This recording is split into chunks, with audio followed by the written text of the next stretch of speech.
책소리TV 소리입니다.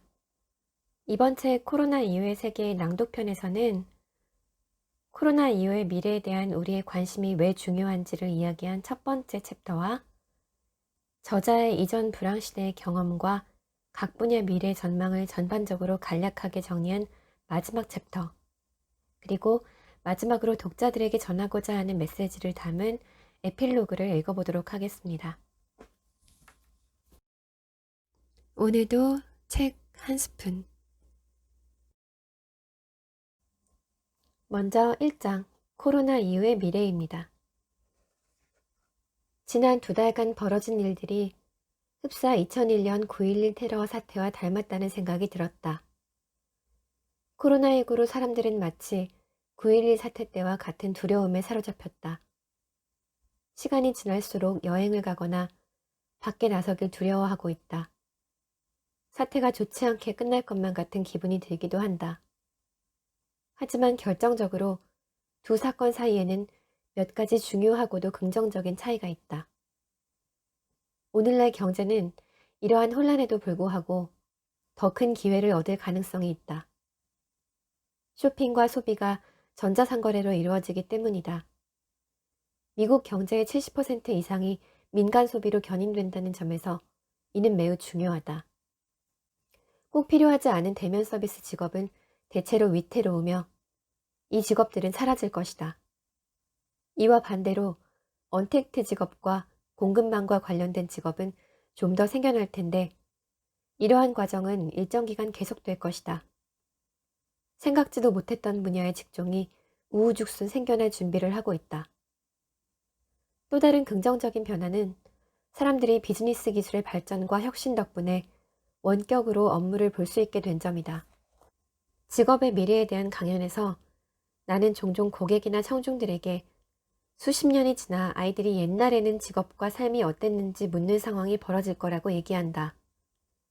그 질문에 나는 직장에 출퇴근하는 길을 묘사할 것이고, 그러면 아이들은 못 믿겠다는 표정으로 웃으며 말할 것이다. 말이 안 돼요. 못 믿겠어요. 코로나 바이러스에 대한 모든 우려에도 불구하고 감사한 한 가지는 전자상거래와 재택근무가 존재한다는 것이다. 그뿐만 아니라 사람들이 구직을 위해 온라인 교육을 활용하는 데에 거부감이 없고 더 나은 미래를 꿈꿀 의지가 있다는 점에서 희망적이라고 생각한다. 이 책은 산업과 경제, 사회를 가로지르는 단기적이고 장기적인 나의 예측을 공유할 수 있게 해주었다. 이 책을 통해 손해주의 중요한 메시지가 있다면 코로나19로 심각한 인명피해와 손실이 발생한 가운데에서도 기회는 존재한다는 것이다. 그 기회란 가장 어려운 시기에도 장기적으로 공중보건, 교육, 경제적 결과를 향상할 방법이 있다는 얘기다. 미래에 닥칠 위험을 관리하기 위해 준비하고 대비할 기회를 놓치지 않는다면 코로나19 팬데믹은 반면 교사가 될 것이다. 코로나19 이후에도 미래가 있기 때문이다. 사람과 조직이 미래를 생각할 때 미래학자들이 주는 도움의 중요성은 갈수록 커질 것이다. 물론 사람들은 제각기 미래학자를 정의한다. 다양한 이들이 자칭 미래학자라고 하는데 이들은 몇 가지 부류로 나뉜다. 먼저 학술적 미래학자가 있다. 이들은 주로 대학에서 작업하며 학술적 연구들을 생산해낸다. 이들은 특정한 문제나 산업보다는 전체적인 큰 틀에 관심을 둔다. 두 번째로 광신적 미래학자가 있다. 이들 중 일부는 미래는 항상 나아질 것이라고 믿는 탓에 미래에 관한 신념이 거의 종교적 낙관주의에 가깝다. 세 번째로 응용적 미래학자가 있다. 여기에 내가 하는 일과 퓨처리스트 인스티튜트의 훈련 프로그램들이 해당한다. 응용적 미래학자란 분석가, 자문위원, 전략가 등으로 활동하는 미래학자를 말한다. 우리는 미래학 이론을 만들고 이를 실무에 적용해 미래에 일어날 대안 시나리오를 찾아 나선다. 나와 같은 미래학자들은 미래의 가장 중요한 지렛대, 동력, 변화 요인이 무엇인지 생각한다. 큰 위험 요인과 기회가 무엇인지 살피고 어떤 트렌드와 변하지 않는 기본 원칙들을 면밀히 조사한다. 변하지 않을 것 같은 큰 테마와 트렌드뿐만 아니라 변화 요인을 살펴보다 보면 미래가 어떻게 펼쳐질지 건설적인 논의를 할 수 있다. 미래는 불확실하다. 그럼에도 인간 본성, 기술 발전, 역사적 트렌드 등과 미래에 대한 우리의 기대가 어떻게 일치하는지 한번 생각해 볼 필요가 있다. 먼 미래에 중요해질 기술에 대한 논의만큼이나 향후 10년간 광범위하게 채택될 만한 기술에 대한 논의가 중요한데 퓨처리스트 인스티튜트 팀과 나는 이 차이를 이제 곧과 어쩌면 언젠가의 시간대로 나누어 부른다. 먼 미래에 더욱 중요해질 것들이 무엇인지 아는 일만큼이나 머지않은 미래에 가장 중요한 것이 무엇인지 아는 일도 중요하다. 예를 들어보자. 원격 근무가 좀 더 보편화될 것이라는 기대는 지난 4년간 앞으로 10년을 내다보며 이제 곧이라고 이야기하던 일이었다. 하지만 그와 반대로 지구 밖 우주에서 근무하게 될 것이란 기대는 어쩌면 언젠가의 시간대에 있는 일이다.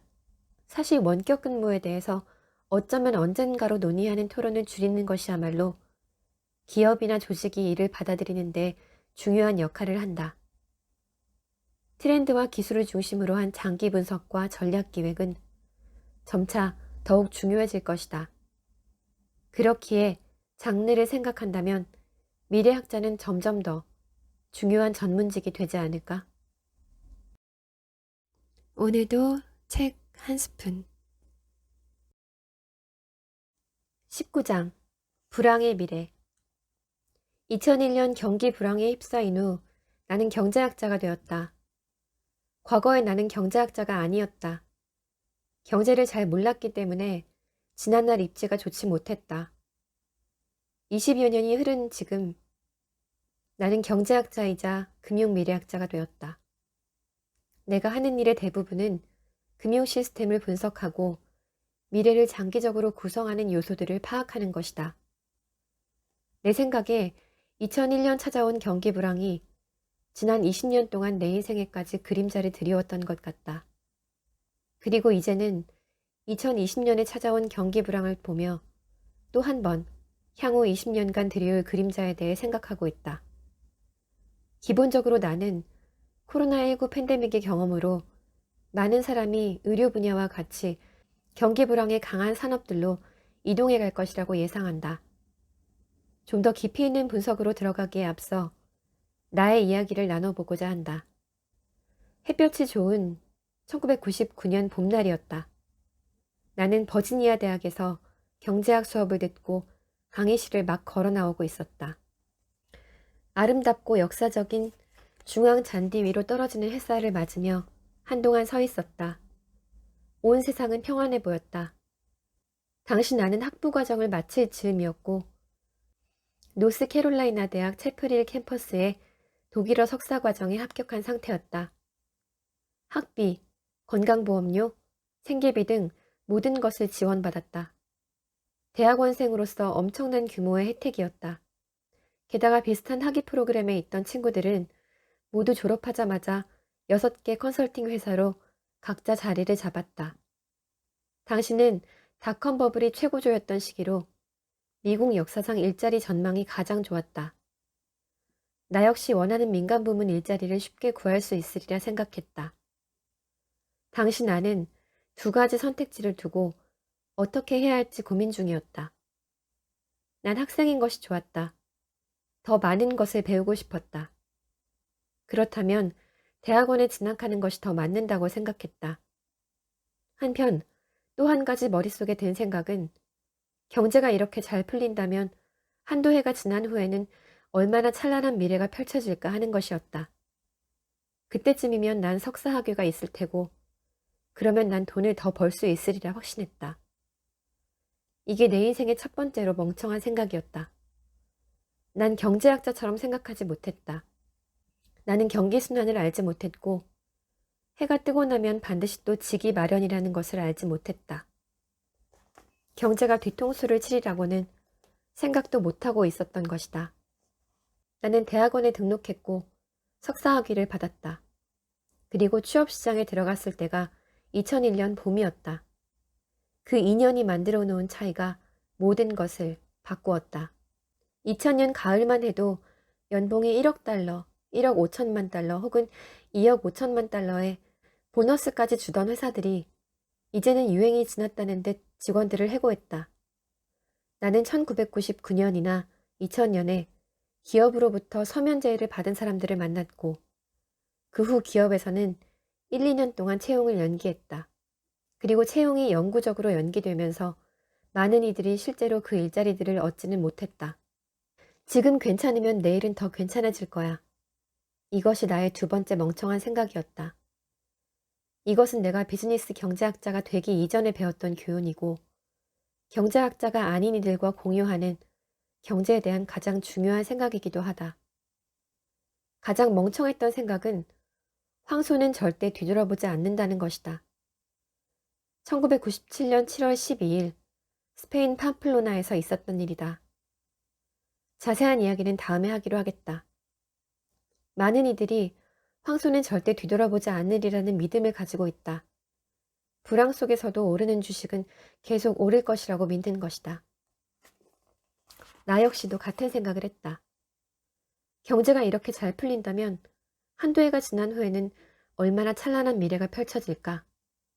그렇게 생각한 사람은 나뿐만이 아니었다. 직장 밖에서까지 네트워크를 쌓을 필요는 없어. 이 회사에는 날 위한 일자리가 있을 거야. 내일에서만큼은 내가 전문가야.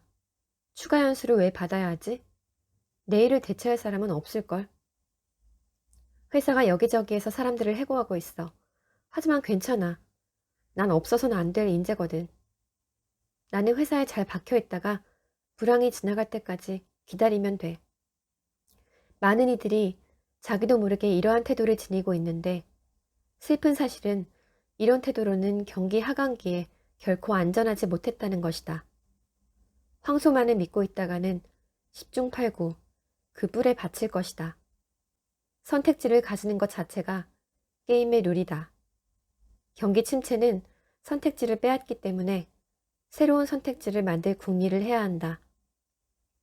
개인적으로나 직업적으로나 그 피해를 최소화할 방법은 있다. 내가 그랬던 것처럼 경기 침체를 기회 삼아 커리어를 바꾸거나 교육을 더 받거나 직장에서 내 몸값을 올리거나 창업을 시도할 수도 있다. 경기 침체와 커리어 계획을 고려할 때 스스로 선택지를 넓히는 것이 중요하다. 2001년 경기 침체가 내 커리어 개발에 미친 장기적 영향은 반복될 것이다. 코로나19와 이에 따른 경기 침체로 젊은 세대 전체가 사태를 지켜보며 선택지를 넓히려 할 수 있다. 2002년 닷컴 버블이 붕괴한 후 나는 경제학자가 되었지만 코로나19의 성격과 그 경제적 여파를 고려할 때 사람들은 보건 분야 일자리와 재택근무 일자리로 들어갈 가능성이 크다. 앞으로도 경기 침체가 반복되는 것을 볼 것이다. 경제가 경기순환이라고 불리는 데에는 이유가 있는 법이다. 코로나19가 부른 인적 피해는 막대하다. 코로나19가 가져온 인명피해, 질병의 고통, 경제적 피해는 재앙 그 이상이다. 모든 산업과 경제 분야에 단기적으로 미칠 부정적 영향은 향후 수년간 상당히 치명적일 것이다. 하지만 이러한 위기와 비극 속에서도 보건, 경제, 사회 전반에서 장기적으로는 긍정적인 면을 기대할 수 있을지도 모른다. 물론 어두운 시기에 긍정적인 면을 찾으면서 느끼는 것은 팬데믹 없이 주어지는 의료, 경제, 사회, 개인의 혜택이야말로 결국 최상의 시나리오라는 사실이다. 하지만 현실은 그렇지 못하다. 우리는 팬데믹의 한가운데에 있다. 이러한 손실, 위험성, 비용을 염두에 두고 코로나19 팬데믹이 미래에 미칠 잠재적 영향 중 긍정적인 측면이 있는지 살펴보자. 재택근무의 증가는 사람들의 업무 및 생활 방식에 물리적인 영향을 미칠 것이다.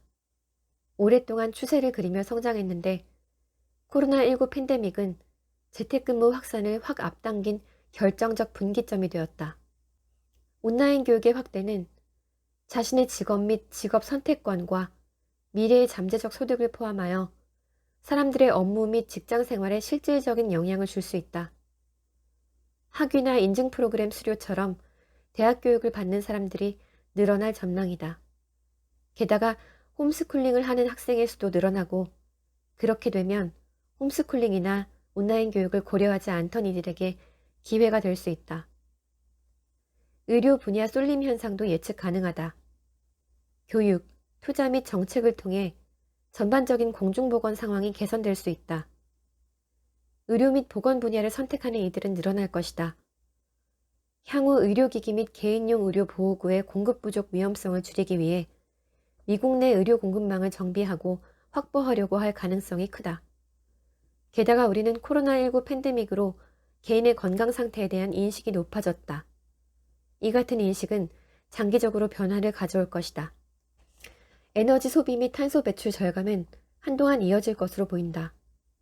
경기 둔화, 재택근무, 사회적 거리두기 등이 화석연료 소비를 줄이기 때문이다. 그리고 이러한 변화가 기업이 지속 가능한 전략을 인식하고 추구하는 데에 장기적인 영향을 미칠 수도 있다. 부정적인 변화를 보자면 관광산업과 레저산업 등 수많은 산업이 결코 예전 같지 않을 것이다. 향후 몇 년 동안 코로나19 팬데믹으로 인한 수입 절감의 여파가 계속될 것이다. 그리고 사회적 거리두기라는 새로운 사회적 규범이 여행과 레저 산업에 미칠 장기적인 영향이 있을 수 있다. 물론 장기적으로 가장 큰 부정적 여파라면 적자 지출과 국가부채 증가를 보다 부추길 수 있다는 것이다. 그리고 연방준비제도가 아무런 재원도 없으면서 경제의 모든 것을 매입해 소유하는 소위 경제의 양자 상태에 슬금슬금 다가가고 있을 위험이 커지고 있다. 하지만 공중보건, 교육, 경제에 있어서 분수령을 맞은 오늘날 한편으로 긍정적 영향 역시 기대할 수 있다. 어쨌거나 코로나19 팬데믹이 가져올 긍정적 혜택보다는 지불해야 할 비용이 너무나 크다. 인명 손실, 질병의 고통, 경색된 의료 시스템, 지역 및 산업경제 파괴, 국가부채의 증가, 그리고 중앙은행 부담의 증가 등 다방면에서 비용이 너무 크다. 오늘도 책 한 스푼. 이 책을 쓴 주된 목적은 코로나19 팬데믹에 따른 장기적 영향 및 미래 변화에 대한 나의 견해를 공유하기 위해서다. 이 책에서 나는 코로나19의 잠재적 영향에 대한 가장 가능성 있는 시나리오 몇 가지를 제시했다. 또한 오랫동안 영향을 미치지만 아직 해답을 찾지 못한 질문들에 중점을 두었다. 물론 코로나19 상황이 빠르게 전개되고 있고 그 전개 과정에 따라 책에서 제시한 많은 문제가 예상보다 급변하겠지만 어느 정도 해결을 찾을 수도 있다. 하지만 한 가지는 분명하다. 많은 산업, 기업, 개인, 경제가 부정적이든 긍정적이든 상당한 영향을 받을 것이라는 점이다. 변화된 상황에 맞게 업무를 처리하고 교육의 접근성을 확대하고 공급망을 보강하고 식료품 및 위생용품의 공급 문제를 해소하고 의료 서비스에 대한 향후 접근성을 보장하는 것과 같은 긍정적인 기회가 장기적으로 볼 때 존재한다. 다만 그런 미래가 오기까지 치러야 할 비용이 클 뿐이다. 미래는 불확실하다. 그렇기에 미래에 닥칠 다양한 잠정적 시나리오 중에서 가장 가능성 있는 것이 무엇인지 장기적인 추세를 보는 것이 중요하다. 그리고 미래를 전망할 때 예측을 구성하는 과정 중 위험 요소와 변화의 요인은 없는지 고려하는 일도 중요하다. 나는 이 책이 이 같은 목표를 이루는 데에 도움이 되었기를 바란다. 현재 제일 중요한 것이 무엇이냐고 묻는다면 자기 자신과 사랑하는 이들이 코로나의 피해로부터 안전할 수 있도록 주의하는 일일 것이다. 보건 전문가와 공중보건 정책 당국이 강조한 대로 사회적 거리두기가 중요하다. 이 위기 또한 지나가리라. 위기가 지나가고 나면 코로나19가 장기적으로 미칠 영향에 대한 계획을 세우는 것이 중요하다. 코로나19 팬데믹이 진행되는 동안 시행되었던 조치와 변화들이 영구적으로 지속될 수 있다는 사실을 받아들여야 한다. 그리고 금융시장에 미칠 2차 혹은 3차적인 영향과 경제적 악재에 대비하는 것이 아주 중요하다. 언젠가는 회복될 것이다. 위기의 시간은 지나며 회복은 찾아올 것이다. 위기의 시간은 지나며 기업의 회복을 도울 기회를 찾고 있거나 변화에 적응할 방법을 찾고 구체적으로 커리어를 조정하려 한다면 우리는 회복을 앞당길 수 있다. 행운을 빈다. 제이슨 쉔커 2020년 4월. 네, 오늘은 여기까지 읽겠습니다. 오늘도 잊지 말고 책 한 스푼 하세요.